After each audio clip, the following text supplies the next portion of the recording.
جس رات حضور کا نور کا ظہور ہوا، اللہ جل شانہ نے انعام کے طور پر پوری دنیا میں فرشتوں کو حکم دے دیا کہ جس جس گھر میں بھی ولادت ہے ساروں کو بیٹے عطا کر دو۔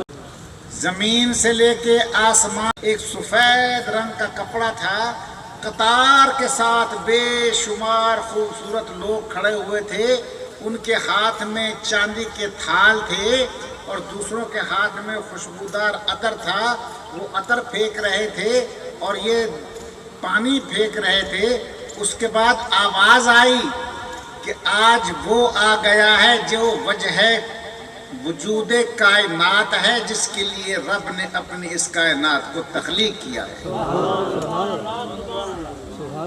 سیدہ آمنہ طیبہ طاہرہ فرماتی ہیں، میں نے دیکھا کہ میرے حجرے میں لمبی لمبی قد کی کچھ عورتیں کھڑی ہیں، میں پریشان ہو گئی۔ اس سے پہلے تو میں گھبراہٹ کا شکار تھی، خوفناک آوازیں آ رہی تھیں۔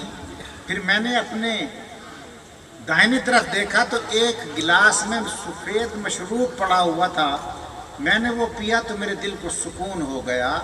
اور جناب عبد المطلب علیہ السلام اس وقت بیت اللہ کا طواف کر رہے تھے۔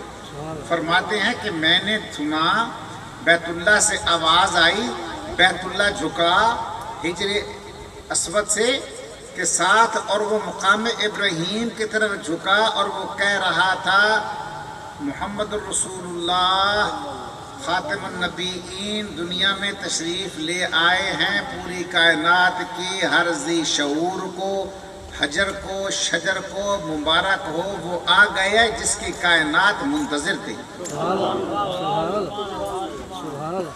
فرماتی ہے میں نے عورتوں سے پوچھا تم کون ہو؟ میں نے تم کو کبھی بھی نہیں دیکھا، میں تو اپنے حجرے میں اکیلی تھی، تم عبد مناف کی بیٹیاں ہو؟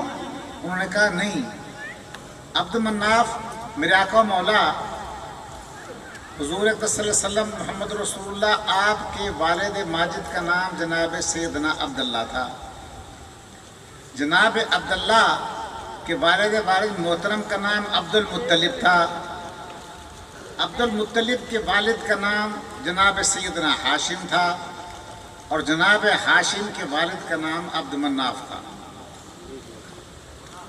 اور یہ خاصیت ہے، اللہ جل شانہ جبریل فرماتے ہیں کہ اللہ نے مجھے دنیا میں بھیجا، جاؤ پورے انسانوں کو جتنا کو میں نے بنانا ہے عالم ارواح سے لے کر آخرت تک، تمام انسانوں کو دیکھو اور ان کو چھانو، اور ان میں سے جو بہترین آدمی ہے، جو شخصیت ہے، جو ذات ہے، مجھے آ کر بتاؤ۔ خدا کو تو پتا تھا لیکن علم عطا فرما رہا تھا جبریل کو۔ جبریل نے تمام عالم ارواح میں چکر لگایا، تمام دنیا میں چکر لگایا، تو فرماتے ہیں کہ ان سب میں سے مجھے اچھے عرب محسوس ہوئے۔ فرمایا پھر جو عرب تھے میں نے عربوں میں چھانا تو سب سے اچھے مجھے قریش لگے، اور جب قریش کو چھانا تو مجھے سب سے زیادہ خوبصورت اوصاف والے، اعلیٰ مرتبت والے، اعلیٰ شان والے، اعلیٰ خصلتوں والے بنی ہاشم مل گئے۔ اور جب میں نے بنی ہاشم کو دیکھا تو ان سارے بنی ہاشم میں جو سب کا سردار تھا وہ احمد مجتبیٰ تھا۔ تو فرماتی ہیں کہ عبد مناف کی بیٹیاں، کہا نہیں عبد مناف کی بیٹیاں نہیں ہیں، یہ جو میرے ساتھ کھڑی ہوئی ہے یہ آسیہ فرعون کی بیوی ہے۔ فرعون تو کافر تھا، اس کی بیوی مومنہ تھی، اور جو اسلامی تاریخ میں جو متبرک ترین شخصیات ہیں ان میں سے ایک ہے۔ ویسے تو ہمارا ایمان ہے کہ اس کائنات میں خواتین میں، عورتوں میں اگر کوئی متبرک شخصیت ہے تو نسبت رسول سے جناب سیدہ فاطمۃ الزہرا سلام اللہ علیہ کائنات کی مقدس ترین خاتون ہستی ہے۔ پھر اس نے کہا میرے ساتھ یہ دوسری خاتون جو ہے یہ جناب مریم ہے، یہ جناب عیسیٰ علیہ السلام کی والدہ ہے اور میرے ساتھ باقی حورین عینین ہیں. ہمیں رب کریم نے بھیجا ان حوروں کے ساتھ جنت سے تم سب کے سب زمین پہ چلے جاؤ اور جا کر پہلے استقبال کرو. آج میرے محبوب کا ظہور ہے، تم ان کا استقبال کرو.